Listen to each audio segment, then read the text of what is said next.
میں عارف میاں ہوں اور سلام کرتا ہوں جو سنتے ہیں سنجیدہ باتیں۔ بات آج ہوگی عمران خان کی سیاست اور D G I S P R کی پریس کانفرنس پہ۔ تو پہلے عمران خان کی سیاست پہ بات کرتے ہیں۔ عمران خان نے سیاست کا آغاز 1996 میں پاکستان تحریک انصاف کی بنیاد رکھنے سے کیا۔ اس سے پہلے عمران خان بطور کرکٹر شہرت یافتہ تھے۔ ان کی بیک پر ورلڈ کپ موجود تھا اور وہ ایک ہیرو کے طور پر جانے جاتے تھے، لیکن عمران خان نے ایک اور بڑا قدم اٹھایا، شوکت خانم میموریل کینسر ہاسپٹل۔ اس پروجیکٹ سے عمران خان کو بہت عزت ملی اور وہ ایک سوشل ورکر کے طور پر جانے لگے۔ 96 میں جب انہوں نے سیاست کا آغاز کیا تو وہ سمجھتے تھے کہ ان کی شہرت، ان کی عزت اس پوزیشن پر ہے کہ وہ سیاست میں کامیاب ہو سکتے ہیں۔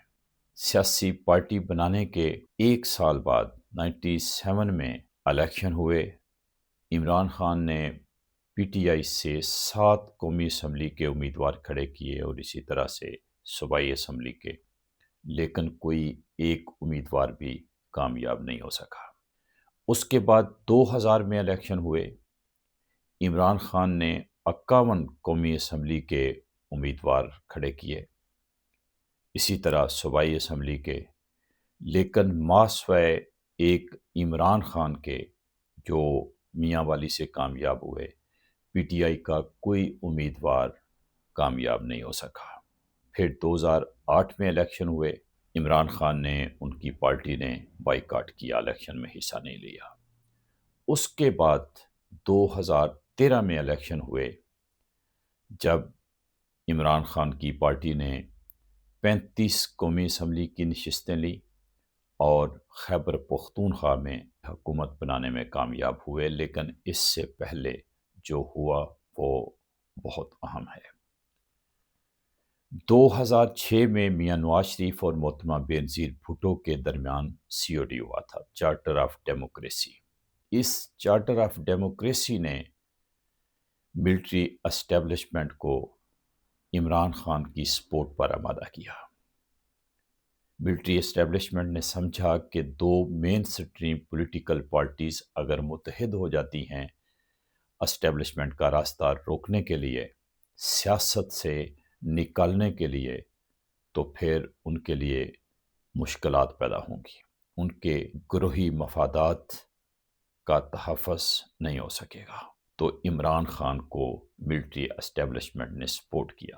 2013 کے الیکشن سے بہت پہلے ان کی سپورٹ شروع ہو گئی تھی، ان کو پوری طرح سے سپورٹ کیا جا رہا تھا، اور اسی کا نتیجہ ہوا تھا کہ لاہور میں جو ان کا بڑا عوامی جلسہ تھا، اور اب یہ کوئی بات ڈھکی چھپی نہیں ہے۔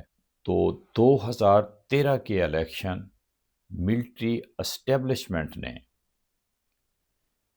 پیپلز پارٹی اور بالخصوص مسلم لیگ نون کے خلاف پی ٹی آئی کے پلیٹ فارم سے لڑے تھے۔ پی ٹی آئی کو مکمل سپورٹ اسٹیبلشمنٹ کی حاصل تھی۔ اس کے بعد یہ تازہ کہانی ہے، اس کو دینے کی ضرورت نہیں ہے کہ کس طرح عمران خان نے دھرنا شروع کیا اور میاں نواز شریف کی حکومت ختم ہوئی، اور پھر 2018 میں عمران خان کو لایا گیا، اور پھر عمران خان نے کیا کیا گل کھلائے، اور بالآخر اسٹیبلشمنٹ کو اس اپنے پروجیکٹ کی سرپرستی چھوڑنا پڑی، اور پھر سرپرستی چھوڑنے کے نتیجہ میں عمران خان بغاوت پہ اتر آیا۔ بہت سے لوگ اس وقت عمران خان کو ایک بگڑے ہوئے بچہ سے تشبیہ دیتے، اور وہ اسی طرح سے ہی اسے اب تک دیکھتے رہے تھے، لیکن D G I S P R نے ذہنی مریض اور ملک کی سلامتی کے لیے تھریٹ قرار دیا ہے۔ تو اب بات D G I S P R کی پریس کانفرنس کی۔ یہاں پہ کوئی اختلاف کی بات نہیں، D G I S P R نے جو کچھ کہا وہ درست کہا ہوگا، کیونکہ عمران خان کو جتنا وہ سمجھتے ہیں اور جو انہوں نے کہنا تھا انہوں نے کہہ دیا، لیکن جو انہوں نے نہیں کہا وہ یہ کہ یہ ملٹری اسٹیبلشمنٹ کا پروجیکٹ تھا۔ اگر ملٹری اسٹیبلشمنٹ عمران خان کی سپورٹ نہ کرتی، جسے وہ ذہنی مریض کہہ رہے ہیں، تو شاید عمران خان کی پوزیشن جماعت اسلامی سے زیادہ بہتر نہ ہوتی۔ تو یہ پروجیکٹ ملٹری اسٹیبلشمنٹ کے لیے سبق ہے۔ اگر واقعی وہ سنجیدہ ہیں تو اس سے وہ سیکھ سکتے ہیں۔ بدقسمتی سے یہ واحد پروجیکٹ نہیں ہے جو ملٹری اسٹیبلشمنٹ کے خود اپنے گلے پڑا ہے، اس سے پہلے بھی بہت کچھ ہو چکا ہے، بہت ساری مثالیں ہیں۔ یہ ماننا چاہیے تھا کہ یہ ہم لے کے آئے تھے، یہ ہماری کارکردگی کا نتیجہ ہے جو ہم نے سیاست کے میدان میں کی۔